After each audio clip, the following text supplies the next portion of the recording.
Here's a memorable studio story about my man Dilla. We were all at Studio A in Dearborn back in, on the outskirts of Detroit. And we were working, and we were working on the Welcome to Detroit album. The song was called Think Twice. A lot of people think it's me singing on that song, but I actually didn't sing on that song. I played keys, bass, and trumpet on that song. Dilla was actually singing on that song. So after we got the music done, he went into the studio, into the booth. And this is the first time in my life that I ever saw anybody actually cut a vocal and smoke weed at the same time. It was unbelievable.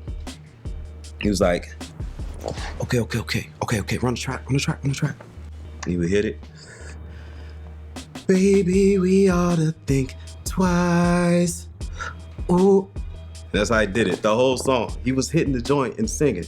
I don't even understand. I can't hit a joint and talk, let alone sing. I don't know how he did it. He was amazing. That's just one of the amazing stories from Dilla. Dilla gave me my first East Side strip club experience ever. I was raised on the West Side. I'm a West Side boy. And Detroit is kind of separated. East Siders stay East, West Siders stay West for the most part. But I was with Dilla this night, and it was all of us. It was, T3, by 10, I think Frank and Dank was there. Yeah, he gave me my first East Side ghetto ballet experience, and it was interesting. And that was my first time tasting Cristal, and it was horrible. I don't remember too much. I was drunk. Everybody was drunk. I definitely remember being drunk. I remember we rode there. Dilla had I think he had a Range Rover at the time. We rode there, we popped bottles. The DJ's name was DJ Hennessy, I remember, because that's all I drank was Hennessy at that time.